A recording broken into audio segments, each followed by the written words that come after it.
Welcome to the Judiciary Committee hearing. My name is Carl Rhodes. I'm chair of the committee. This Zoom meeting and YouTube live stream event will include the following agendas: 9:45 JDC agenda with a governor's message for a nomination and some House bills for hearing, and then at 9:50 we have a decision-making only agenda on House bills, and then at 10 we have a decision-making on a judge. Members of the committee, other than myself, are Vice Chair Jarrett Keokalole and Senators Akasi, Gabbard, Lee, Kim, and Fidel. This meeting, including the audio and video of remote participants, is being streamed live on YouTube. You will find links to viewing options for all Senate meetings on the live and on-demand video page of the legislature's website. In the unlikely event that we have to abruptly end this hearing due to major technical difficulties, the committee will reconvene to discuss any outstanding business on Thursday, April 1st at 9:45 a.m. and public notice will be posted on the legislature's website. For the people testifying remotely, all testifier audio will be muted and video disabled until it's your turn to testify. There is a 2-minute time limit per testifier. If there are temporary technical glitches during your turn to testify, we may have to move on to the next person due to time constraints. We appreciate your understanding and remind you that the committee has already received and reviewed your written testimony. But we'll try to come back to you if the glitch is short. I'll be reading a list of people who submitted written testimony for each measure. We apologize if the closed caption doesn't accurately transcribe names. If you're interested in reviewing the written testimony, please go to the legislature's website at www.capitol.hawaii.gov to find a link to testimony on the status page for the measure, any measure that you're interested in. Okay, I think that's the preliminaries. Let's go ahead and get going. First up on the 9:45 agenda is Governor's Message 713, submitting for consideration and confirmation of the Civil Rights Commission gubernatorial nominee William Pewitt for a term to expire June 30, 2025. First up for Professor Pewitt is William Hishijo, Executive Director of the Hawaii Civil Rights Commission. In support, Mike Galoyu Sr. In support, Mona Takahara Strand in support, Tyler Dos Santos Tim for the Democratic Party of Hawaii in support, Randy Pereira, President of the State AFL-CIO in support, and Dan Kochi for the United Public Workers ASME Local 646. That's all the testimony we have on this measure. Is Professor Pewitt here? Oh, there you are. I'm sorry. Go ahead. Hello. Okay. Please go ahead and make an opening statement if you'd like to. All right. Aloha, Chair Rhodes, Vice Chair Keokalole, and other members of the Senate Judiciary Committee. Thank you for this opportunity to address you on the matter of my reappointment to the Hawaii Civil Rights Commission. As faculty at the Center for Labor Education and Research at UH West Oahu, I had the good fortune to be mentored by Bob Hasegawa, Governor Burns' Director of the Department of Labor and Industrial Relations, who taught me the scope and application of our state labor laws. And more than that, gave me an appreciation of Hawaii's unique labor history. At our center, I've had the privilege to teach, publish, archive, and preserve that history over the past 39 years. I'm likewise pleased and honored to have worked for many years with Bill Hoshijo, HCRC Executive Director, on many joint educational programs. I was in fact the volunteer webmaster that created the first website for the HCRC, and before they were able to afford a professional webmaster. And I worked as a volunteer with HCRC and EEOC staff to design and help deliver the PowerPoints used in their joint public education programs between 2000 and 2008. I have enjoyed the last 2.5 years actually, working with the HCRC staff and other commissioners, and I humbly ask you to confirm my nomination. Thank you very much, Professor. Members, any questions? I'll go ahead and start out. It seems to me like you're pretty well positioned from your experience and educational background to give us sort of a status update on the state of civil rights in Hawaii and America today. Would you mind spending a couple minutes giving us your views on that? Well, yeah, that's an interesting idea. Status of civil rights is that there are still problems with civil rights, and unfortunately they seem to have exacerbated in the United States generally, not so much in Hawaii. Certainly with respect to the problems we've seen recently nationally with the assaults, physical assaults and violence perpetrated against Asian Americans. So I think there, because of previous 4 years, we've had people who sort of feel justified in some of their discriminatory practices, and that's created, unfortunately, a wave throughout the country on people who are resisting what really should be, well accepted civil rights. And so I think Hawaii generally is in better shape than the rest of the country for lots of good historical reasons. Uh, but I don't think we can take any of that for granted.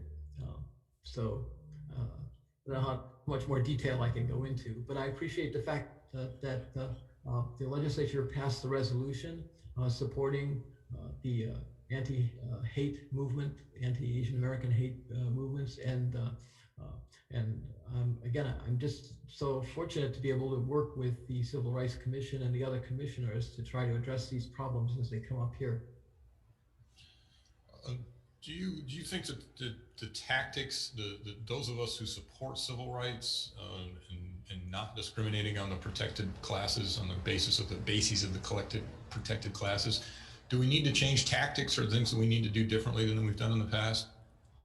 Well, always there's public education. And from the very beginning, I was trying to help. I work at a Center for Labor Education. And so the purpose of our center, as well as the purpose of HCRC, is not just to enforce the laws, but also to try to prevent the requirement to enforce that by giving as much education to the public as possible. I'd like to see more educational programs on civil rights get into the public schools.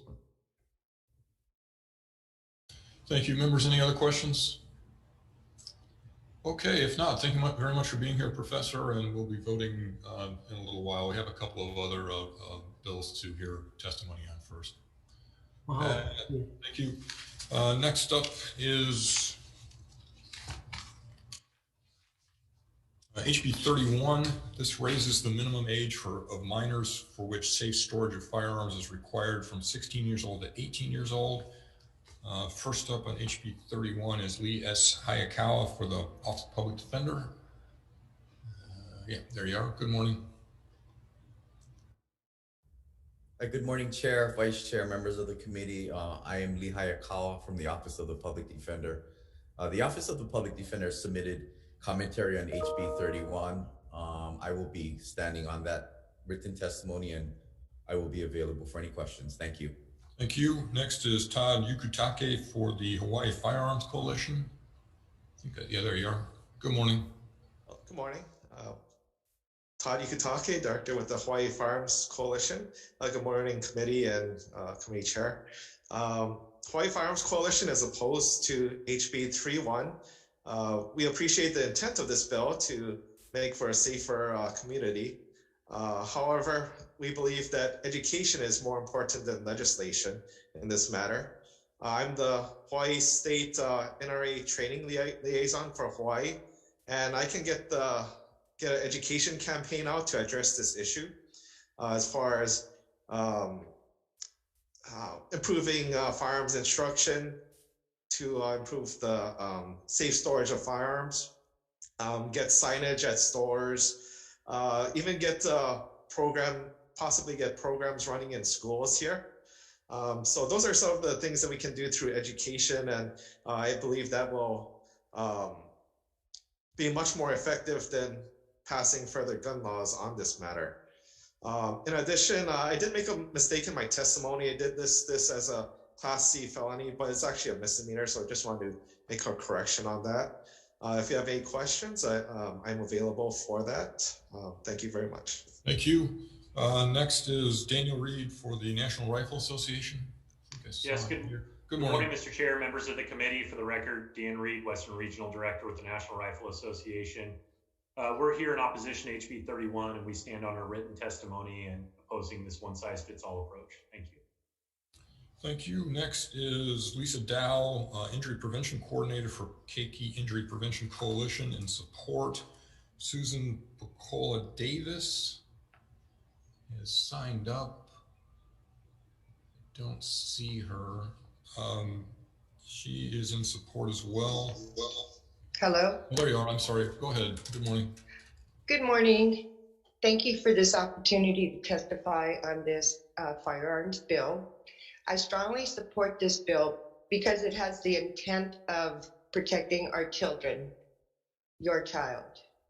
The past hearings had many in opposition. For me, that is no surprise because most of them have a connection in some way or other to firearms. However, this is a public safety issue. It's not about taking away those who own guns, any of their rights. It's about protection. I remember the police officers we lost in a standoff. I know their ages aren't lower than 18. However, somebody did get a hold of a gun that was not secure. There are purposes for guns, but why would anyone be opposed to safely storing their guns? To me, it's just common sense. Just because a bill has the word gun in it shouldn't be a reason for opposition. Many in opposition believe that they have the right to bear arms, and they do. But let's step back and look at accidental shootings by someone that gets access to a family firearm. Extend the age to 18. You can own your guns. Just store them safely. Thank you for your time. Thank you. Next is Cheryl B. in support, Ellen Godby Carson in support, Gerard Silva in opposition, Victoria Anderson in support, James Revels for Valley Island Sport Shooters in opposition. Richard Adams in opposition, Mark Masuda in opposition, Stephen Hazam in opposition, Ezra Mell in opposition, Brandon Allen Kainoa Leong in opposition, Peter Shiriko in opposition, William Chase in opposition, Alvin Rodriguez in opposition, Stephen Kroll in opposition, George Pace in opposition, Tom Ghali in opposition, Gary Fujikami in opposition, Edward Hampton in opposition, David Langacker in opposition, Heather Strait in opposition, Herbert Nishii in opposition, Eric Kaneshiro in opposition, Andrea Elena DaCosta in opposition, and Terry Moore in opposition. That's all the testimony we have on HB 31. Members, questions? Let me see if I have anything on. Chair, I got a question. Sure, Senator Favela, go ahead. So this is storing purposes only, or is it? Yeah, it just changes the safe storage requirements if you have a minor in the house from 16 to 18. That's all it does. Anyone else? If not, let's go ahead and move on to the next bill, which is HB 169. This amends the offense of disorderly conduct to include engaging in conduct with the intent to convey certain false or misleading information, allows minors to apply for the expunsion of a first-time offense. First up on 169 is Darcia Forrester for the public defender. And I don't see her. Public defenders in opposition. Next is Anna Morozov for Aloha Festival in opposition. Aloha. Haven't quite got to you yet. Hang on just a second. Aloha, can you hear me? Yes, we can. Hang on just a second. You're soon, but not yet. Ann Dye for Ann Derricks ND in opposition. Julia Yano testifying for AFC in opposition. Okay. Michelle Melendez, you're next. Yes. Morning. Aloha. Okay, thank you so much, City Council, for this opportunity. I am 100% opposed to Bill 169. It is absolutely against our Constitution and the freedom of our country, where it says a person engages in any conduct with the intent to convey false or misleading information. That word, intent, first, it is a constitutional right to protest. And what is interpreted or likely to be misleading information is an interpretation that is not the right of government legislation. It is the right of the people to protest. That is a constitutional freedom in this country. This bill goes completely against our Constitution, again, where it says a person subjects another person to offensively coerce, behavior or abusive language that is likely to provoke violence. Again, who interprets that? That this is a free country. People have the right to speak their mind. People do, like, I'm shaking right now, so I'm actually completely shocked that this is even on the agenda.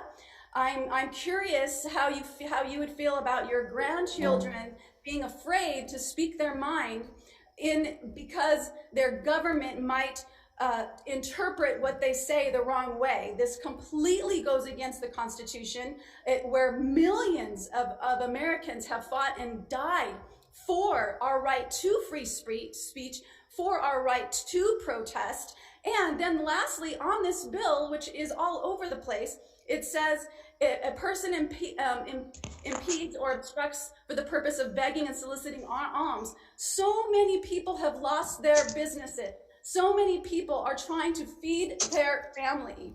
And they need to beg on the street for food and for money.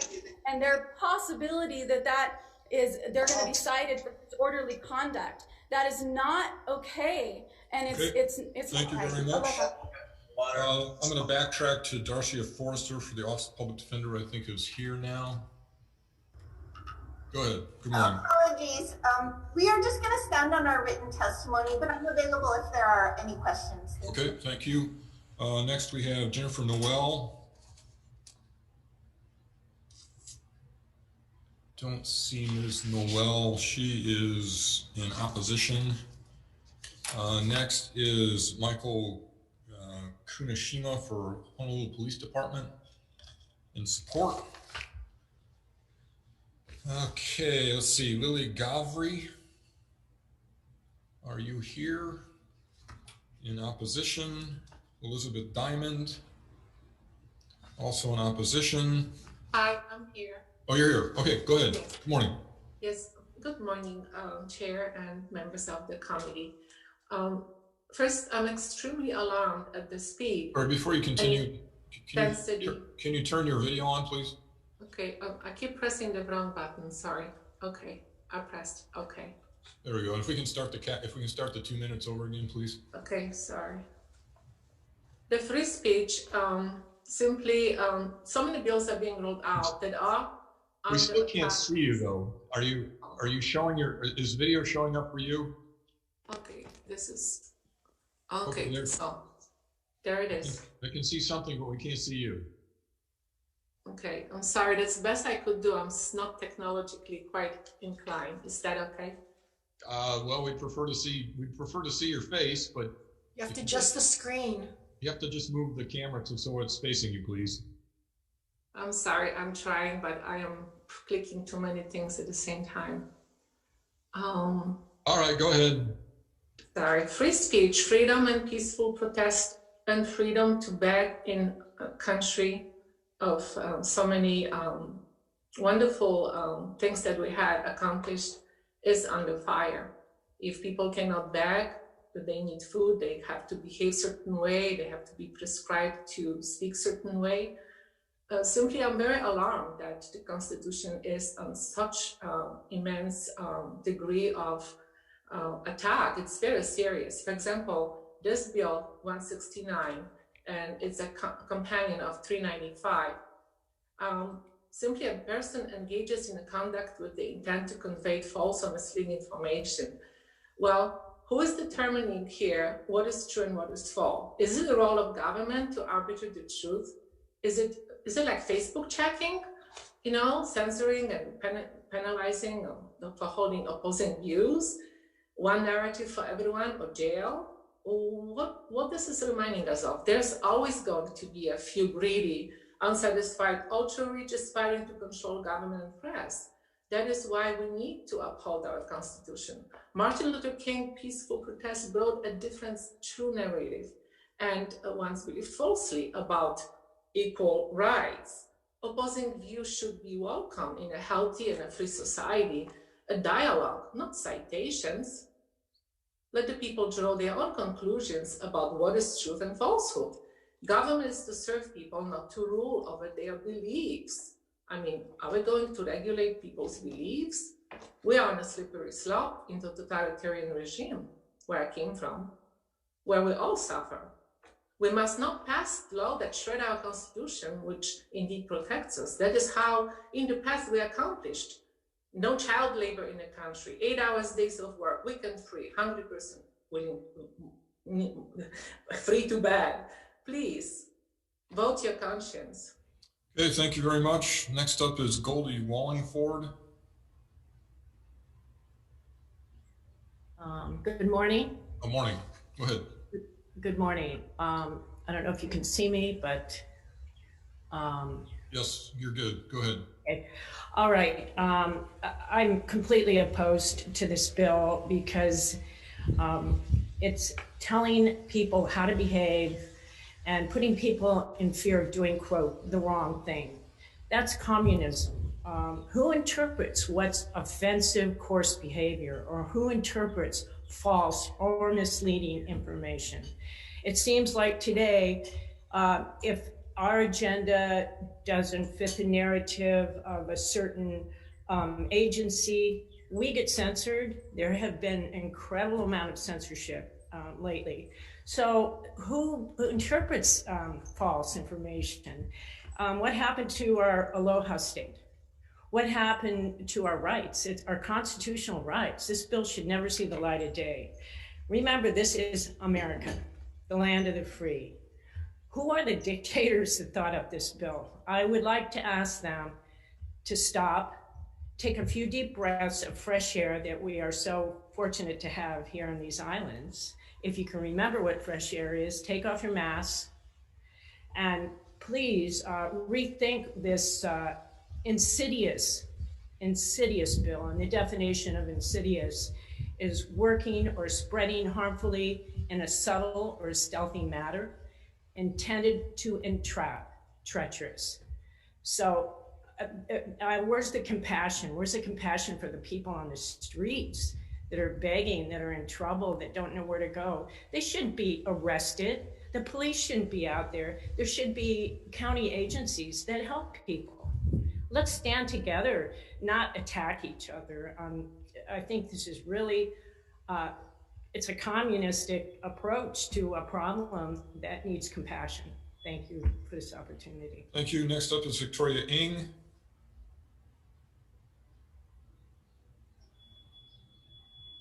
I do not see Ms. Ng. She's opposed. Eugene Elmer. Good morning. Good morning. Hi. Am I ready to go? Yes, please proceed. Okay, I can hear you now. Okay, I completely oppose HB 139. Yeah, this bill is completely off base with our rights.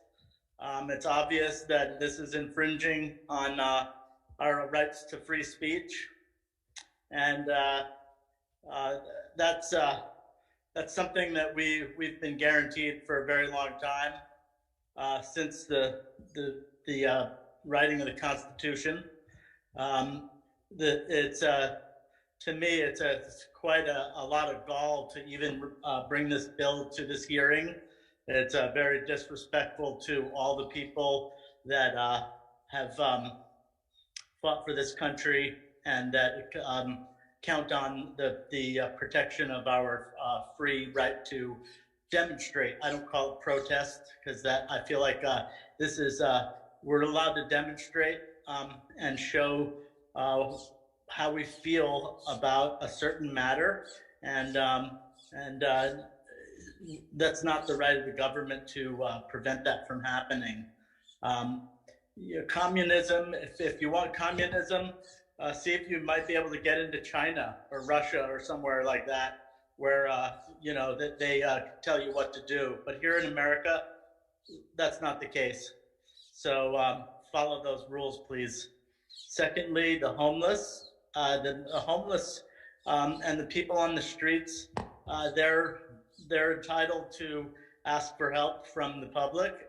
I personally help the homeless when I can, whether it's giving them food or throwing them some spare change. that I have, or a little bit of money, whatever I can help out with. Well, these people have had a hard time because of this health crisis, or so.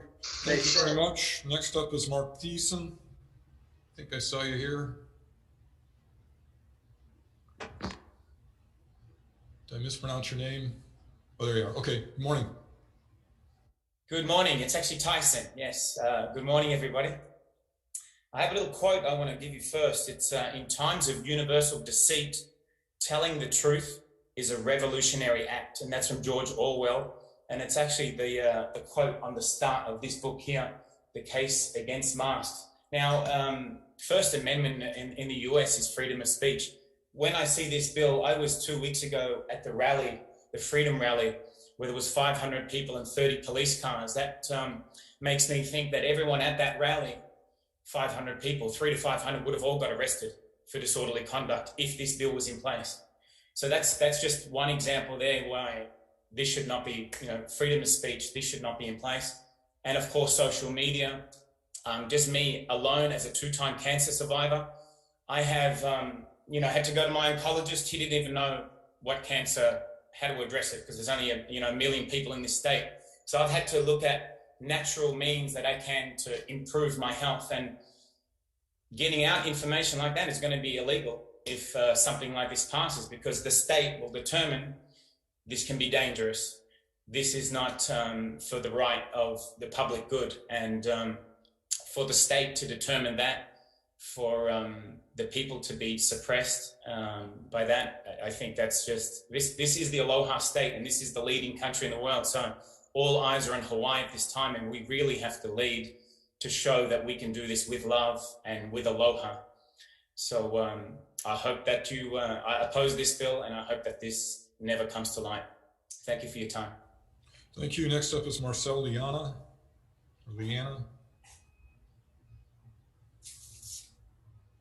Don't see her in opposition. Next is Madhava Shakti Moya. Also in opposition, Lauren Pear. Oh, wait, I'm sorry, I did see Madhava. So we'll back up to Madhava, sorry. Go ahead. Hi, let me see if something is working. Can you hear me and see me? Yeah, we can see and hear you. Go ahead. Okay. Aloha and thank you. My name is Madhava Mo. I'm here today to oppose Bill HB 169. I see this bill as being potentially dangerous and fertile ground for potential abuse of power. Being charged for orderly misconduct for engaging in conduct with the intent to convey certain false or misleading information is very subjective.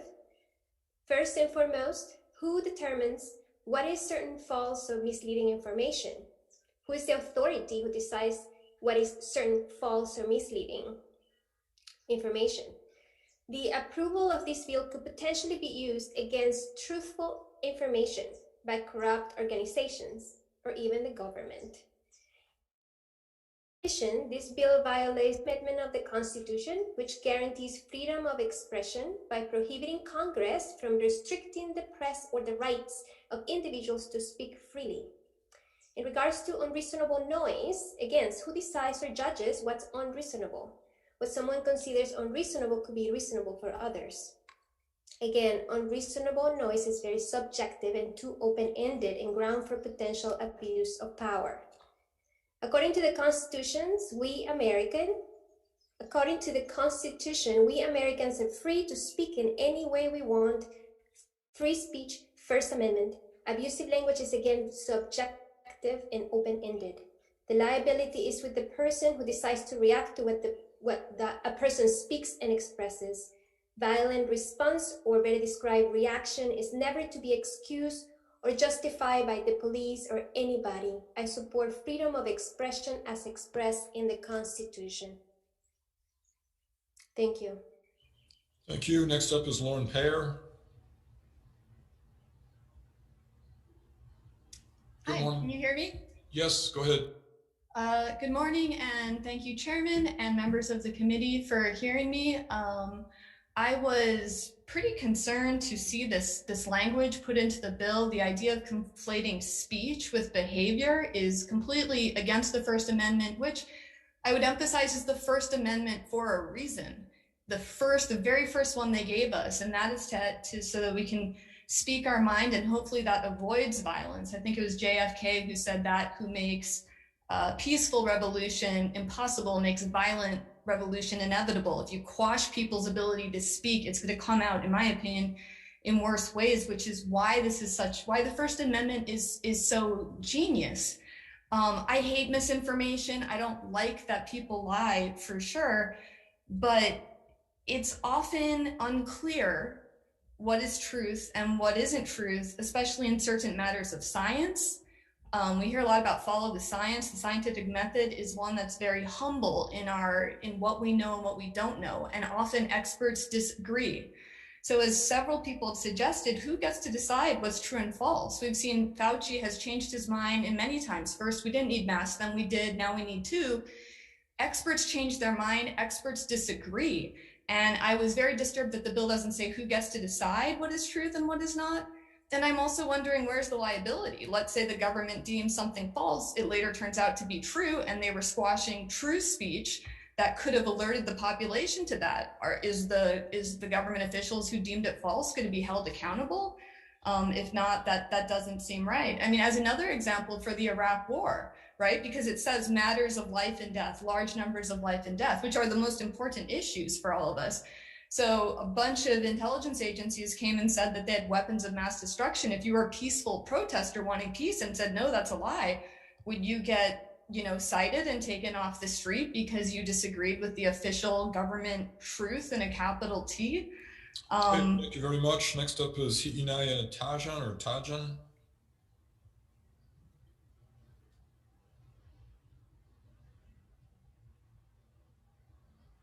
I don't see his person here. In opposition, next is Diane Kitahara.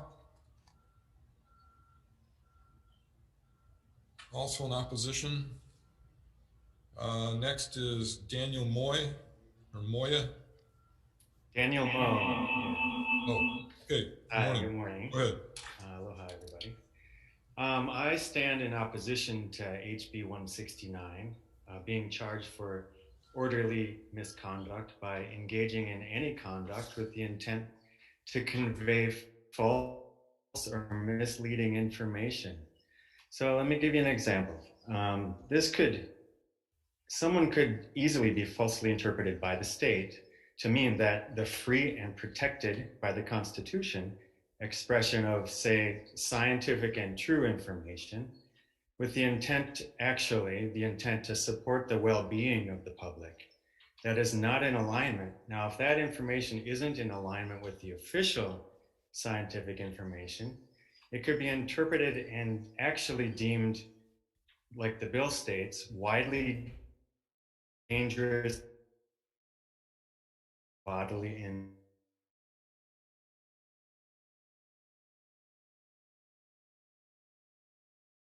actually is to support health and well-being for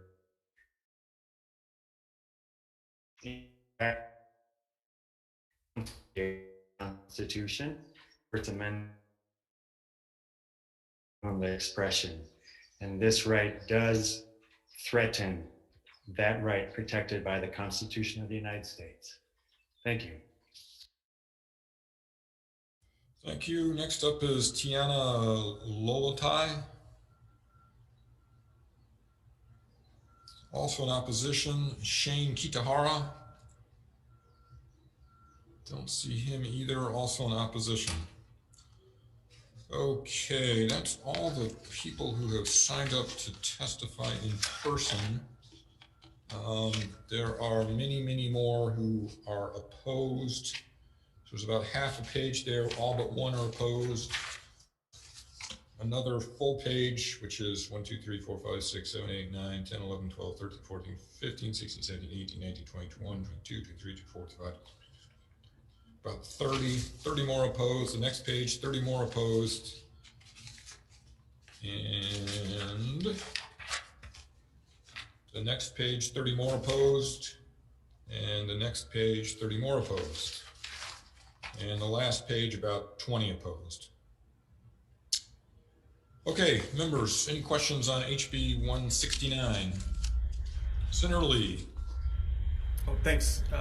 Is HPD here still? They never were. Oh, in that case, is the public defender available still? I think so. Let's see. Yes, hello. Yeah, there she is. Go ahead. Oh, hi, thanks. Thanks. Reading through the testimony, I think a lot of, and hearing, I think from some of the testifiers, a lot of folks are concerned that this is about COVID and masks and that sort of information. But as I understand it, this bill was around last year and heard by the legislature before COVID ever was a thing. And the issues that I think it tried to address were around even before that. Is that right? Yes, my understanding is this bill did originate last year.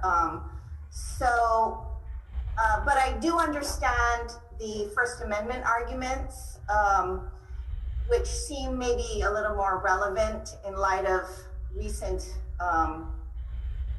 events or crackdowns by HPD. So I just think that, yeah. Thanks. And just stepping back, because there was discussion about this bill last year, before COVID and all of that. But the intent at the time, I think, according to HPD, was situations where there was swatting going on, where someone would call in because one of their neighbors they didn't like, they wanted to do something about. So they'd say, hey, this guy's got a bomb or something, they're holding hostages or who knows what, have the SWAT team show up to this person who has no idea what's going on at all, and potentially getting them in jeopardy or killed. People have died from this, obviously, around the country. So that was my understanding of the original intent of this bill. Does that reflect what the discussion was last year? I believe so. There were discussions about swatting, about fake bomb scares, things like that, where it would cause a disruption. So that was sort of the original reason why the bill was created. Okay. Well, thank you. Thank you, Chair. Thank you. Members, any other questions? Question. Senator Kim, followed by Senator Keokalole. Go ahead, Senator Kim. For the public defender again, Darcia, thank you. So in your mind, based on what you just responded to Senator Lee as to the intent of the measure, do you think that this bill goes further than that? And is there ways to narrow it down? Well, our position is that the bill is actually not necessary because many of the crimes like swatting or terroristic threatening or disorderly conduct are covered under other statutes. So part of our written testimony was to show how things can be charged under other existing statutes, like knowingly causing a false alarm, things like that. So our position is it's not necessary. So I guess it does go beyond. Well, our position is that it's not necessary under current available statutes where things can be prosecuted. Okay, and finally, on page 4 of the bill, it talks about any person under the age of 18 can apply for an expungement, and that would be for this particular disorderly conduct. But aren't they allowed to get expungements anyway? So expungement isn't really something that's available in juvenile court. In juvenile court, we have other terms that we use. We have things like a dismissal in the interest of justice. I'm sorry, if I may correct myself. Expungement would erase or eliminate the arrest. So I guess it would be available if a juvenile wanted to erase an arrest, then they could apply for expungement through the Hawaii Criminal Hawaii Criminal Justice Data Center. So it is available if they choose to pursue it. Okay, so it doesn't necessarily have to be in this measure, because in this measure, it only refers to if they were to be charged with a disorderly conduct under section 1. Am I reading that correctly? Or because I find that expungement under the title really doesn't correlate. However, if it's regarding this incident, then I guess that's why that language is in there. I think, so expungement is only available in certain circumstances. So a straight conviction, expungement would not be available. You'd have to get a deferral, which is a deferred acceptance. So you'd have to get the deferral first, complete your deferral, and then you can apply for expungement. But if you just have the conviction itself and you never got a deferral, then you would need to, this would allow you to seek expungement whether or not you had the opportunity to have a diversion or a deferral or some sort of other opportunity to keep it off your record. Okay, so, it relates only to this crime. So yes, this specific crime. Yes. Okay, thank you. Thank you for that comment. Thank you. Senator Keokalole, thank you. I guess for Public Defender's Office as well, Ms. Forster, you know, can you just help me make sure I understand you know, if some of the individuals who testified earlier, you know, at a protest or at a demonstration against, for example, the emergency orders, you know, if they were if they were charged under this statute, it would be inappropriate if the prosecutor's office is unable to determine that they knew what they were saying was incorrect, right? So my sense of this is a lot of the animosity towards this bill is coming from individuals who deeply believe that they are correct and demonstrating based off of opinions which they believe very deeply to be truthful. So I guess I'm just trying to clarify, and because we don't have any prosecutors or the Attorney General's office here, I have to ask you, but it seems to me like you can't meet mens rea for a charge on this in that circumstance, right? I think the concern is that the language is open to abuse when it comes to what actually is a false or misleading information, especially when you have competing opinions, even from... Right, but you still got to meet mens rea, right? That's true. I suppose... So, I mean, the first step is because it says intent. So the first step is you got to establish intent, which seems to me like would be if a charge brought in that circumstance under this statute, you're dead in the water there because you have to establish intent.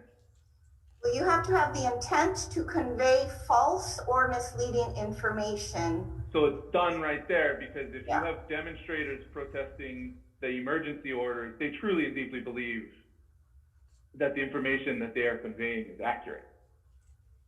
So it seems like this would not apply in that scenario. And the only thing we're worried about in this, as relates to this bill, would be, as you folks point out, the potential for prosecutorial, I guess, indiscretion, right? Misconduct. Yes, I mean, most of our testimony kind of focused on the latter half of the changes. I would just say that if the prosecution cannot establish that you had specific intent, then they would not be able to secure a conviction. I think the concern, though, is that because of the broadness of the language, people would get arrested and have arrests on their record, and then the state wouldn't prosecute. So there's also the flip side, is that you've got people being arrested and having an arrest record when perhaps under the authority of this. Yeah, these changes. I think I get that. I get that part. Yeah, thank you, Chair. Members, any other questions? Senator Lee. Thanks. Just one follow-up. I appreciate the discussion. So I went back and looked at the testimony from last year on this exact same bill, which was a separate bill number. But PD at the time testified that there weren't the tools, the legal tools available to prosecute some of these extreme cases where someone with clear intent to cause some sort of harm to someone else or massive disruption, calling in bomb threats to crowded places, that sort of thing. There were over 50 incidences of that, and not a single one was prosecuted because they didn't have the requisite legal tools to be able to follow through with that. That is my recollection from the hearings last year. I apologize, I didn't reread the testimony from last year, but that is my recollection, that there was a real concern about, especially what you had said earlier, incidents of swatting, which seemed to be on the rise last year or before pre-COVID. This was a pre-COVID thing. Yeah. I appreciate that. And to be clear, I mean, the way they described it in their testimony, they noted that particularly with the internet, threats of violence, mass violence, and or destruction of property was sort of what they're going after here. And I think clearly they need some sort of tool to be able to do that. So I think to the comments, some of the other senators had made, that clearly this isn't intended to infringe on people's First Amendment rights, which clearly if you have intent to harm somebody else, the First Amendment doesn't cover anyway. It seems like a reasonable step if we can, I think, clear some of the air over what it actually does and what it does not do. Anyway, thank you very much. Members, any other questions? Senator Favela. Sorry, going to the same questions. The problem that I guess we're having in the bill, and I know this is pre-COVID, but same thing like a peaceful demonstration. Somebody calls HPD, says there's 30 people over there causing a riot. The perspective of a peaceful demonstration is among the people that is there. But the person that drives by, make the so-called false claim, like Senator Lee says, comes into the fact that the intent or the disorderly conduct. But by having that false claim, HPD is not going to tell us, because I give you an example. A few years back, there was that call, and we had about 20 people, including myself, standing there talking to the workers at Grace Pacific, and it was very peaceful. We was using the restroom, very, very peaceful. When HPD came and said that there was a call of a riot, we asked them, where did the call come from? They don't know, it's confidential. But going forward, these are the things that people are worried about. When they're going out there, and because somebody has a different perspective of our rights to demonstrate, it's going to get out of hand. And unless we can clarify this bill in saying that, we as a community are subject to arrest by these claims, and then the repercussions of the false claims, how can I prove the guy that would call saying there was a riot going on in Kalaeloa, his intent was to cause bodily harm to my family and the people that I was with? How we would prove that? So this bill would actually help you, because then you could. No, that's what I'm saying, Senator. But what I'm saying, because the guy was lying about it. So how is there? What I'm saying is okay. Well, let me just finish, because I tried to. Okay, sorry. What I'm saying is that I understand the intent, the thing is going to help, but how are you going to prosecute the guy who made the false claim when HPD came over there now as a police, and then they started now enforcing things that was not proven at a phone call, and then now people getting arrested at this demonstration? Now there's bodily harm, private property being damaged, right? Because of the time that they have to cut into certain things. I don't know how we will be able to have this. I understand the intent of the bill, and the bill sounds like it's going to help HPD with the disorderly conduct, but I don't know how we're gonna be able to prove that really going forward, honestly. Thank you. You have an answer. Sorry, David. You have the public defender. Do you guys? Oh, okay. I'm sorry. Sorry. Go ahead. I'm sorry. Go ahead, Miss. You see what I'm saying, right? I mean, I don't know how else to describe it. Well, there are laws available to prosecute, I believe, people for making false statements to the police department. So that would involve a separate investigation where they might have to do an extra layer of investigation to see if they can determine who made the call. The problem is a lot of calls are made anonymously, but that's an investigation issue for HPD to follow up on for those types of situations. To address your concern. Oh, no, that's perfect. That's what I'm saying. So what happened at the park, I mean, COVID thing and then pre-COVID, is that it still falls upon the tools of the investigation on HPD. So HPD comes and do an enforcement. People get arrested. Find out was a false claim. Now, me as a citizen, can I get these documents from HPD knowing that we was peaceful? But then it got out of hand because more and more HPD officers came and made people more upset, and it wasn't as big as it's supposed to be. But we'll never get that information because now they got to cover themselves and say that we was there because this call was made and this is what we observed.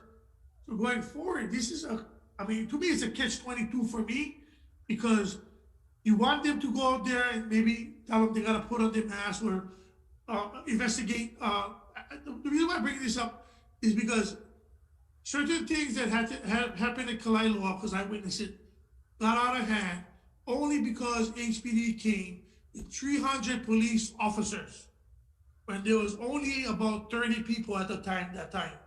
Then, because of the retaliation of what HPD did, we got thousands of people come the next day for the protests.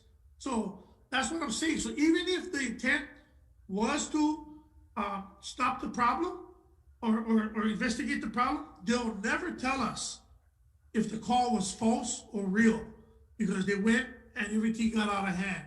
So now there's investigations, lawsuits, and everything. Same thing happening now.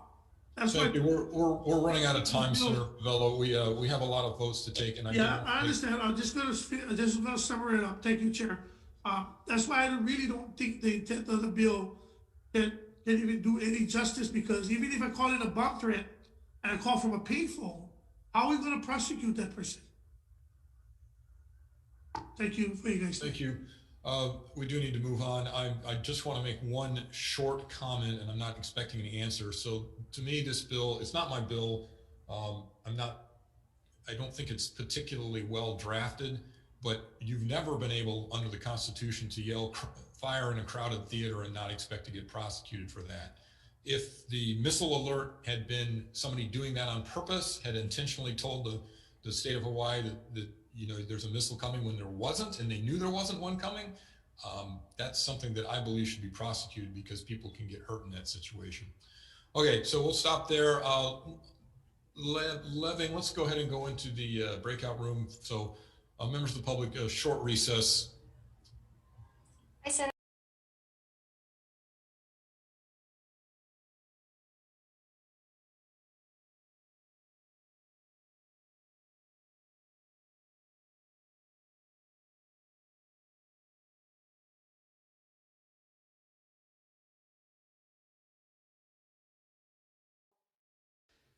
Okay, Judiciary Committee coming back in for votes on 3 agendas. We'll start with the 9:45 agenda, which starts with Governor's Message 713 for William Hewitt for consideration and confirmation of the Civil Rights Commission for a term to expire on June 30, 2025. Recommendation on this one is to, I forgot what the technical term is, advise and consent, I believe.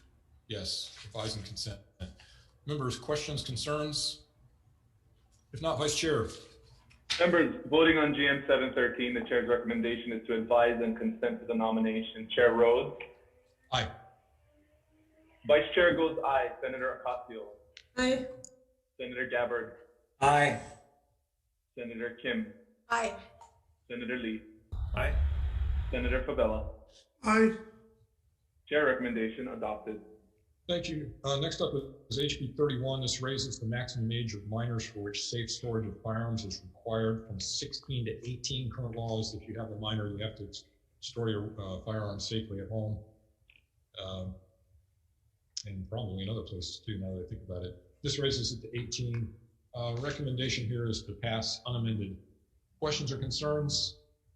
If not, Senator Keokalole. Members, HB 31 passing unamended. Chair Rhodes? Aye. Vice Chair goes aye. Senator Ocasio? Aye. Senator Gabbard? No. Senator Kim? Aye. Senator Lee? Aye. Senator Favela? No. Chair recommendation adopted. Thank you, members. Next up is HB 169. This amends the offense of disorderly conduct to include engaging in conduct with the intent to convey certain false or misleading information.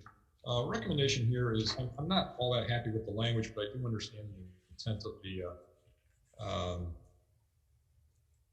of the drafters. I don't think it's ready for prime time, and I think at this point I'm just going to defer it. Okay, that concludes our 9:45 agenda. Well, this brings us to our 9:50 agenda. First up on the 9:50 agenda is HB 391 establishes a process for the early termination of a rental agreement for certain active duty service members who receive military orders to vacate civilian housing and move on into on-post government quarters. Recommendation on this one is to pass with some amendments. It's really a tech, but it's kind of a complicated tech. So pass with a tech to remove ambiguity in the documents required. You will need a written verification that the housing alliance has been denied. And in addition, you will need either orders that show the change in why you can't live at that specific place anymore, or 2, written verification from your commanding officers that these orders have been issued. So it is not in those amendments are not intended to change the intent of the bill, but it was we think it needs to be redrafted to better reflect that. And then per the realtor's request, we'll make it effective November 1, 2021 to give them time to change their forms. I think that's it. Yeah. Questions, concerns? If not, Vice Chair. Members, HB 391, HD 3, SD1, passing with amendments. Noting the presence of all members of the committee, are there any reservations? Reservations. Reservations for Senator Ocasio. Any no votes? Seeing Sorry, I had a hard time. Reservations. any other reservations or no votes? Okay, Chair, reservations for Senators Favela and Ocasio. All other members vote aye. Recommendation adopted. Thank you. Next up is HB 459, HD2 SD1 relating to commercial driver's license. Adds a permanent commercial driver's license disqualification for a holder of a CDL or a permit who was convicted of a felony involving a severe form of trafficking in persons. Recommendation is to pass as is. Questions or concerns? If not, Vice Chair. Members, HB 459, HD2 SD1 passing unamended. Noting the presence of all members of the committee, are there any reservations? Any opposition? Seeing none, recommendation adopted. Thank you. Next up is HB 608. This requires the Board of Education to hold no less than 6 community forums annually and eliminates the Superintendent of Education as a voting member constituting the public employer for the purpose of negotiating collective bargaining agreement. Recommendation here is to go with some amendments.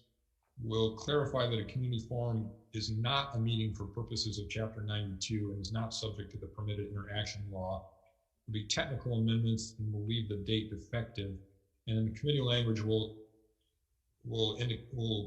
suggest that there's a title problem with Part 2 of the bill regarding eliminating the superintendent as part of the collective bargaining process because the title of the bill is relating to the Board of Education. Questions or concerns? Seeing none, Senator Keokalole. Members, HB 608, HD2, SD1, passing with amendments. Noting all members present, are there any reservations? Any opposition? Opposition. No vote for Senator Ocasio. Chair, all of the members vote aye. Recommendation adopted. Thank you. Next up is HB 887. This is a sex trafficking bill that does a number of different things. I think we're just not quite ready on this one, so I'm going to defer it until Thursday, April 1st at 9:50 a.m. Thursday, April 1st, 9:50 a.m. Next is HB 940 relating to securities, mandates reporting of suspected financial exploitation of elders and vulnerable adults in relation to securities. It provides immunity for good faith reporting. Recommendation is to pass as is. Questions, concerns? If not, Vice Chair. Members voting on HB 940, HD2, SD1. The recommendation is to pass this measure unamended. Members, are there any reservations? Any opposition? Reservations. We have reservations for Senator Ocasio. Chair, all other members vote aye. Recommendation adopted. Thank you. Next up is HB 975. This adds immunity from civil and criminal liability for individuals who provide information or assistance in child abuse investigations. And it also, it's for federal purposes, we need to conform our law to theirs or risk losing financial support for this in this area. So the recommendation here is to pass unamended. Questions or concerns? Seeing none, Vice Chair.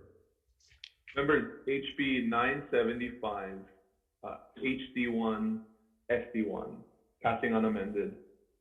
Members, are there any reservations? Any opposition? Recommendation adopted. Thanks. Next up is HB 980, HD1, SD1 relating to adult protective services. It broadens the Department of Human Services' right of entry into vulnerable adults' premises to cover situations in which there is probable cause to believe a vulnerable adult is subject to any type of abuse, regardless of whether there's physical injury. This one is very broad, and I'm going to defer it. I think that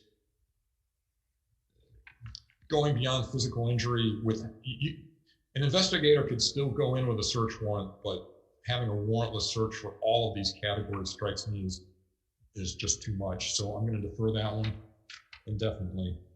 HB 991, disclosure of vital statistics. This authorizes the Department of Health to disclose vital statistics records for public health and law enforcement purposes, updates eligibility requirements for access to confidential vital statistics. Having conferred with the prior chair, Senator Chair Keokalole, would like to take out the section that applies to law enforcement's access to vital statistics. They can still obtain these records as they do now through subpoena. And in the committee report will indicate that we're not trying to keep law enforcement from getting these records, but we just prefer that they continue to do it in the manner that they're doing it now. Questions or concerns? If not, Vice Chair. Members, HB 991, HD2, SD1, passing with amendments. Are there any reservations? Reservations. Reservations for Senator Ocasio. Yeah, can you hear me? Reservations. Yes. Okay, any opposition? All right, Chair, we have reservations for Senators Favela and Ocasio. All other members vote aye. Recommendation adopted. Thank you. Next up is HB 1017 relating to crustaceans. It repeals section 188-58.5, which prohibits the taking or killing of female spiny lobsters, tuna crabs, and Samoan crabs. Recommendations pass as is. Questions or concerns? We no longer we no longer have an issue with we have plenty of the female spiny lobsters, etc., that caused us to enact this law to begin with. Apparently, not taking all the male lobsters also cuts back on the reproductive capacity of the species, and so yes, that's what we're doing. So now they can take them all. Okay. Well, we don't want to take them all, but some anyway. Yeah, well, I think building a section, you take them, you open them up to, right? I mean. Well, no, there's still be an admin rule. There still can be admin rules to cover it. I think there are. Yeah. That's it will be covered by DNR admin rules. Okay. That's what I was going to mention. Okay. Other concerns? If not, Vice Chair. Members voting on, this is unamended, right? Yes. HB 1017 HD1 SD1 passing unamended. Are there any reservations? Any opposition? Seeing none, recommendation adopted. Thank you. Next up is HB 1021. This authorizes the Department of Land and Natural Resources to enter into the Interstate Wildlife Violator Compact or similar agreement for mutual assistance in enforcement of wildlife laws. Recommendation is to delete the immunity language for DLNR employees who administer the compact. I don't know why they would need immunity any more than anybody else, and there'll be technical amendments as well. Questions or concerns? Seeing none, Vice Chair. HB 1021 HD1 SD1 passing with amendments. Are there any reservations? Reservations. Reservations. Any opposition? Chair, reservations for Ocasio and Favela. All other members vote aye. Recommendation adopted. Thank you. Next up is HB 1028 relating to the Kokei State Park Advisory. This would repeal the Kokei State Park Advisory Council. Recommendation is to pass it with only technical amendments. Questions or concerns? If not, Vice Chair. Members, HB 1028 passing with amendments. Any reservations? Any opposition? Opposition. No vote for Senator Ocasio. No vote. No vote for Senator Favela. All other members vote aye. Recommendation adopted.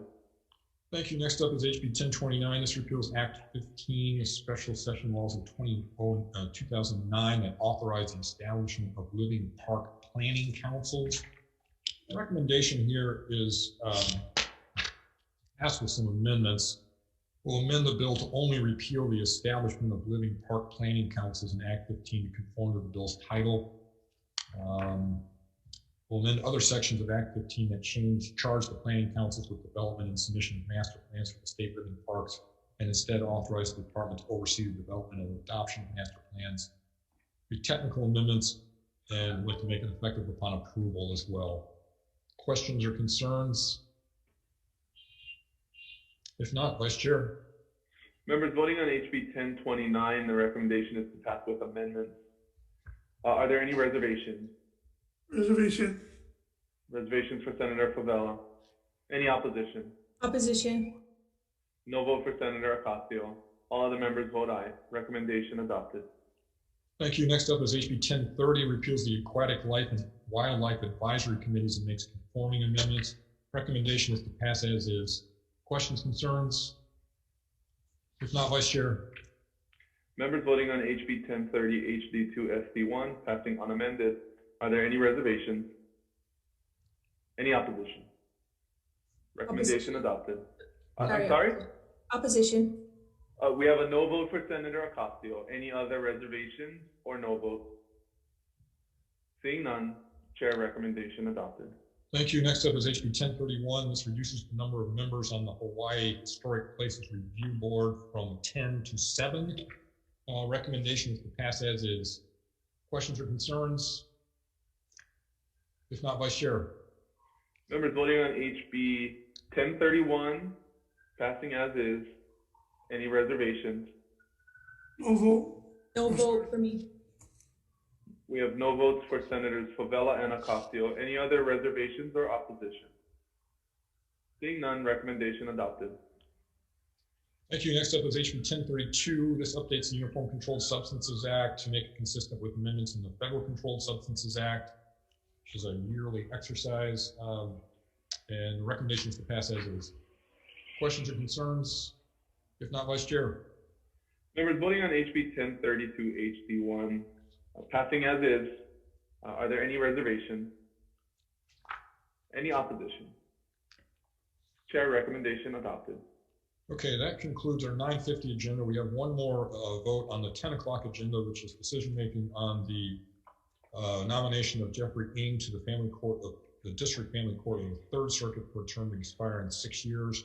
Our recommendation is to confirm or consent, however you want to look at it. Questions, concerns, comments?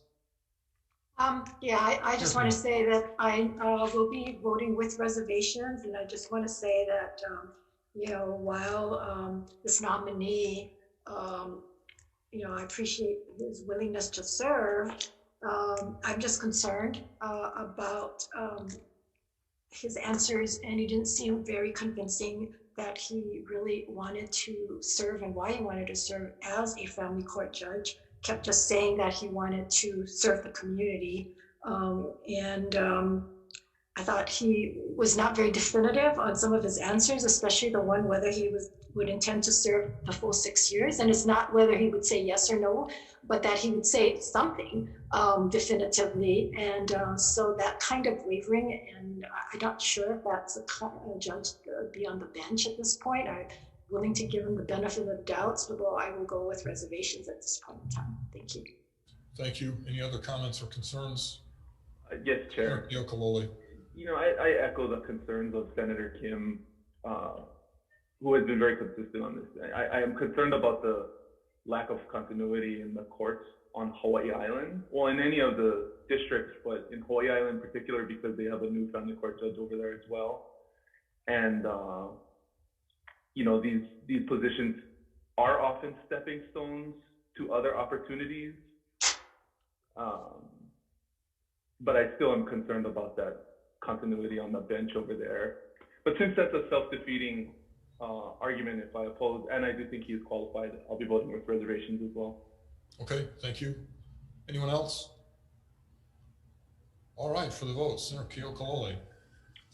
Members voting on JC 35, the recommendation is to advise and consent to the nomination, noting the presence of all members of the committee and the stated reservations of the Vice Chair and Senator Kim. Are there any other reservations, members? Reservations. There are reservations for Senator Favela. Any opposition? Seeing none, Chair, all other members vote aye. Recommendation adopted. Okay, thank you very much, members. That concludes our business for the day. We're adjourned. See you in session. Mahalo.